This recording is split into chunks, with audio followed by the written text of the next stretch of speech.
Di na to magkakasugatan kay i-upload naman ko ni sa YouTube. Internet ba? Di na pasugain lang.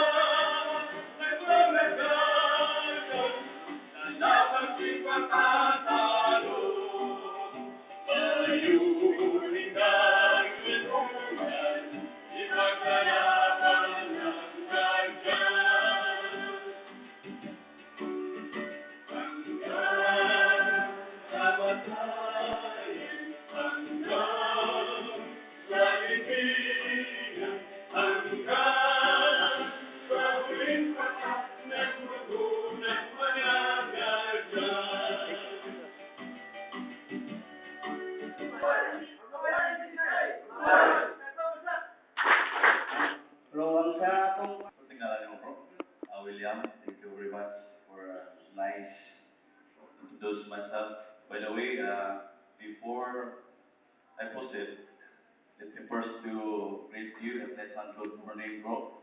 Morning, brothers and sisters. Good morning. We have here the officers and members of the GGSI. Actually, this is the first founding anniversary, right? Okay, August 16, August 16, 2009. We thank God we have heard to meet each other even na ulan-ulan. Salamat na. Labi na sa atong tagsa-tagsa sa atong panimalay before kining gitawag ko matulog ta, pray kita sa ato ang Lord no kay mo magihatag na to sa atong tagsa-tagsa sa atong mga kibuhaton na to. Okay, dili na ko ingong taskon kaya akong kuhan. Ako lang i-emphasize what is a brother or what is what so-called brotherhood incorporated. Ang brotherhood sa akong opinion dili na ingon nga ang brother as a brother lang. Sa gikanta nga puling patak ng dugo, nindot kayo na brad mo ay mabutang sa atong heart and mind. Okay kina siya. Even bisan og naa tay mag-conflict each other, mag-away magalang managsuod na ang dugo naglatay sa pugatan imong igsuon. How much more nga nakita na ko. So naa tay ma-conflict inagmay. So hopefully nga madali ra patch up na to. Dili ra na to madataas, dili na to ipaagi o kining aligod-god sa atong dughan. Kay usa na siya nga gitawag atong garbo. Ang garbo manggod nato og mutik papaw.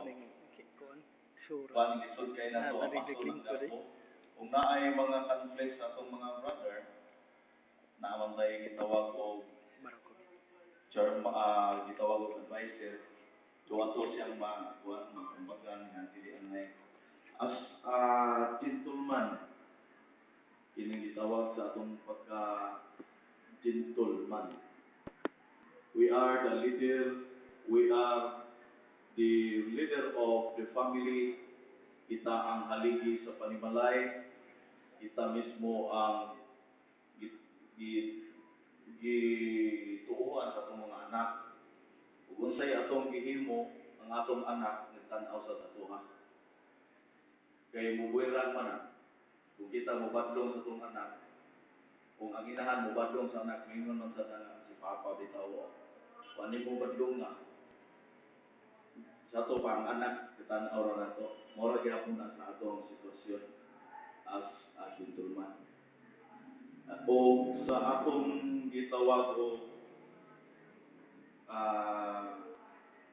diba o taking, promise and swear, obliges the obligation. The brother is we have and obligation. Before oath is taking oath, naatay obligation nato. dili na to gamito ng atong obligasyon ug atong brotherhood sa dautan nga pamaagi. Atong gamiton sa maayo nga paagi.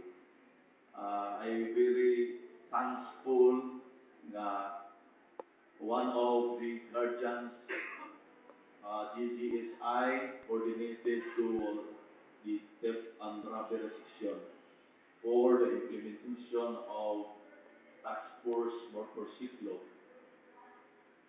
Anyway, noon na walay sweldo, walay yatag ng gasolina. It is a voluntary surrender. In fact, the regional, ano ba yun, sa Kwan, sa Tip Arapere section, isa na nagpipilitan nyo niya, Michael Bastis. Sa atong sayan nga kita na we are active. Even every one of us, naatay gitawag o trabaho, taksa-taksa ka na to. So, dili na to ma-comply kay